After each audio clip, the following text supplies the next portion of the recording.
సంక్షేమ శాఖకు సంబంధించిన ఇన్ఫర్మేషన్ నేను తెలియజేస్తున్నాను. బాపట్ల జిల్లాలో మాకు టోటల్గా 16 ప్రీ మెట్రిక్ హాస్టల్స్ ఉన్నాయి.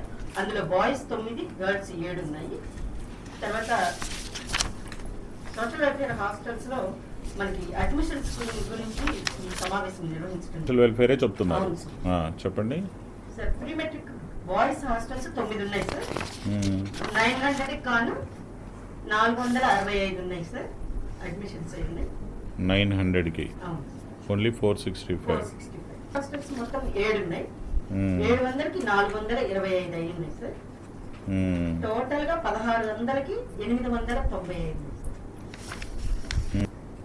ఓకే, కారణం ఏంటి?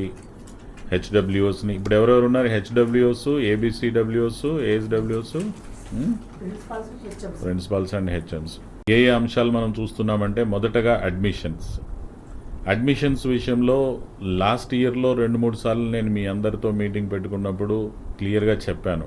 2-3 డిస్ట్రిక్ట్ ఆఫీసర్స్ వాళ్ళకి ప్రొసీడింగ్స్ ఇష్యూ చేసి రిగరస్గా ఒక 1 వీక్ 2 వీక్స్ ప్రోగ్రామ్స్ పెట్టి అందరినీ కూడా క్యాంపెయిన్ చేయించండి. మెన్యూ విషయంలో గవర్నమెంట్ డిసైడ్ చేసినటువంటి మెన్యూ మనం దాని ప్రకారంగానే సప్లై చేయాలి. మరి చూస్తే చాలా న్యూట్రిషియస్ మంచి మెన్యూ ఉంది. ఇది సండే రోజు చికెన్ బిర్యానీ ఉంది. లంచ్ చూస్తే ఫర్ ఎగ్జాంపుల్, మండే రోజు చూస్తే గోంగూర పప్పు, వెజ్ కర్రీ ఇలా ఉంది. ఇట్లా ఉంది. కానీ దీన్ని అక్కడ ఉండేటువంటి సప్లయర్ కక్కుర్తితో చేసినట్టయితే you will be under trouble. మీరు ఎవరు కూడా ఇలాంటి మాల్ ప్రాక్టీసెస్, ఇలాంటి బ్యాడ్ ప్రాక్టీసెస్ చేయొద్దు. పర్ఫెక్ట్గా సప్లయర్ మీద కంట్రోల్ ఎవరికి ఉండాలి? Who has to control over supplier? హెచ్డబ్ల్యూకి ఉండాలి. వర్క్ ఆర్డర్ ప్రకారంగా సప్లైస్ ఇస్తున్నాడా లేదా? ఏ బ్రాండ్ మిల్క్ అయితే మనం వానికి వర్క్ ఆర్డర్ ఇచ్చామో ఆ బ్రాండ్ మిల్క్ ఇస్తున్నాడా లేదా? కానీ ఇవన్నీ కూడా మంచివి కొనుక్కొని పిల్లలకి మంచి మెన్యూ, మంచి భోజనం పెట్టాలి. ఎక్కడ కూడా పిల్లలు న్యూట్రిషనల్గా ఇబ్బంది పడకూడదు. వాళ్ళకి ఫుడ్ అనేది సక్రమంగా అందకపోతే ఏమవుతుంది? డెఫిషిట్ ఆఫ్ న్యూట్రిషన్స్ వస్తుంది, డెఫిషిట్ ఆఫ్ మినరల్స్ వస్తుంది. దానివల్ల ఇమ్యూనిటీ తగ్గుతుంది. దానివల్ల వాళ్ళు జబ్బులు అట్రాక్ట్ అయిపోయి జబ్బులు వచ్చేస్తాయి వాళ్ళకి. ఏంటంటే న్యూట్రిషనల్గా మనం మంచి ఫుడ్ పెట్టాలి. మనం అందులో మోసాలు చేసి తప్పులు చేసుకునే పరిస్థితి వచ్చినట్టయితే ఆ పిల్లలు న్యూట్రిషనల్లో డెఫిసిట్ ఆఫ్ న్యూట్రిషన్స్, మినరల్స్ వస్తాయి. దానివల్ల ఇమ్యూనిటీ పోతుంది, జబ్బులు వస్తాయి. Directly deficit of minerals, nutritions కూడా కొన్ని జబ్బులకు దారితీస్తాయి. ఇమ్యూనిటీ డౌన్ కాకపోయినా కూడా డైరెక్ట్గా కూడా జబ్బులు వస్తాయి వాళ్ళు. ఇవన్నీ దృష్టిలో పెట్టుకొని మీరు ప్రాపర్గా చేయాలి. మీరు ఎన్ని హాస్టల్స్ని విజిట్ చేస్తున్నారు? ఫుడ్ అక్కడ వెళ్ళి తింటున్నారు వారంలో? మీ 3 డిస్ట్రిక్ట్ ఆఫీసర్స్ అండ్ మీ దగ్గర ఉన్నటువంటి మీ నెక్స్ట్ లెవెల్లో ఎవరున్నారు? ఏబిసిడబ్ల్యూఎస్, ఏఎస్డబ్ల్యూఎస్. మీరందరూ కూడా హాస్టల్స్ విజిట్ చేయండి.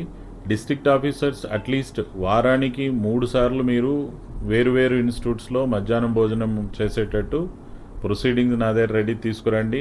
నా దగ్గర ఆర్డర్స్ తీసుకోండి.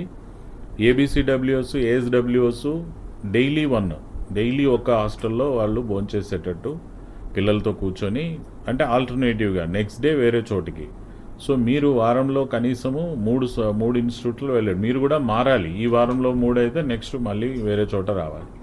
ఆ విధంగా మీరు ఆర్డర్స్ తీసుకొని అక్కడ ఏమైనా తప్పులు జరుగుతున్నాయి, ఉప్పు ఎక్కువ వేస్తున్నారు, మొత్తం నీళ్లు పోసేస్తున్నారు, చారులో పప్పులో మొత్తం నీళ్లు పోస్తున్నారు, కూరగాయలు వెతుకుదాము అని మొత్తం సెర్చ్ చేసినా 1-2 ముక్కలు కూడా దొరకట్లేదు. ఇలాంటి పరిస్థితులు ఉన్న దగ్గర ఇమీడియట్లీ యాక్షన్ ప్రపోజ్ చేయండి. Will take action against that. ఏమైనా షార్టేజ్ ఉందా?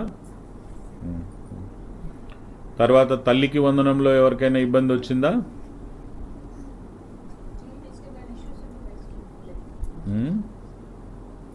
తల్లికి వందనం రాని కేసులు ఏవైనా ఉన్నట్టయితే మీరు ఎంపీడీఓకి చెప్పాలి. ఆ concern MPDO will take action. వాళ్ళకి ఎందుకు రాలేదో దాన్ని వచ్చే విధంగా వాళ్ళు చూసుకుంటారు. మీ పిల్లల కేసుల్లో ఏమైనా అలాంటివి ఉంటాయి. తర్వాత ముఖ్యమైనటువంటి మన రాజమ్మ మీరు తీసేసుకోండి, 3 మీ కలుపుకొని ఆ proceedings directions to the DPO and 4 municipal commissioners in turn through DPO to the all MPDO.